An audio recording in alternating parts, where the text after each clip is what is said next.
Hey, my name's Lucas. Online you'll probably find me under the name Bongwater Bojack more often. And this is the Swankworks Garage 2001 base Boxster.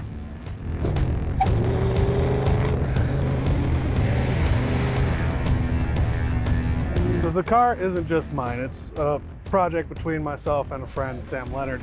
We bought the car initially because we just wanted a cheap track car, something to kind of beat up, take it to any event we could. We got this car, it was a very plain, respectable Boxster, just had a new top put on it. Morning after we got it, we started gutting the interior. Took probably about 300 pounds out of it. The competitive bug kind of bit us, and what was a cheap race car slowly became more and more expensive. We started talking about wanting to do engine swaps, stuff like that, do bigger tires.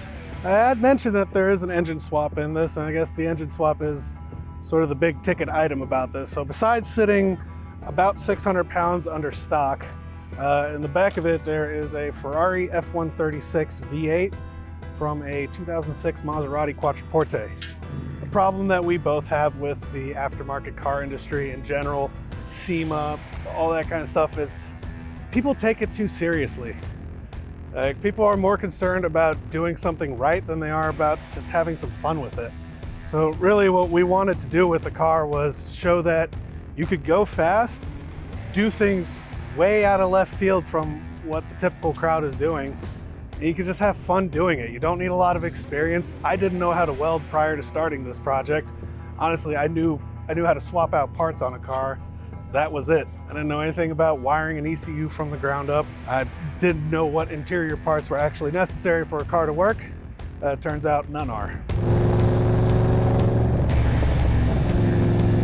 That was the idea with the car, was just do something that was more about having fun than really doing what the internet says is right. The nicest part about driving it is when I arrive where I'm going. The sad truth about these engine swap cars is that you never really feel comfortable in them the way you do in a factory car. It has yet to let me down since finishing the swap, but you know, it may happen. The other thing about driving this car, it's honestly, in a straight line, not the fastest thing out there. It does 305 to the wheels and weighs 2,500 pounds, which is definitely enough to be quick, but there's quicker stuff out there.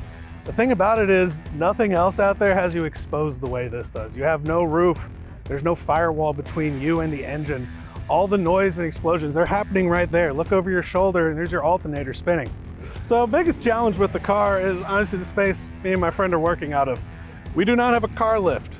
We don't even have a two-car garage. We don't even have a driveway we can push the car out of.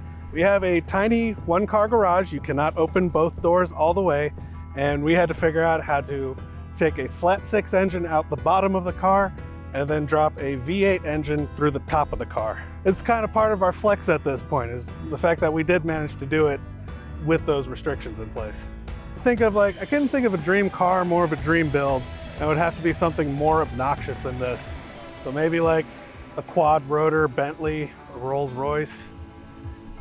And you know the thing, if I did a build like that, I would want to keep it original on the inside so it's still nice, but then from the outside just make it awful.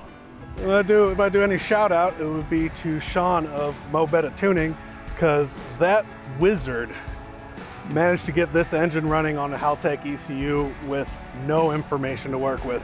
And for people who actually know what it takes to make an aftermarket ECU work with an engine, that you don't know how many teeth are on the camshafts or the crankshafts, you don't know the timing, you don't know the duty cycle, you don't know which one's cylinder one, because guess what, the Italians do it backwards. He actually made the whole thing work, so not enough tip of the hat. That guy is amazing, and if you're in the Southern California area, Sean from mobetatuning.com, definitely the guy to talk to for anything Haltech.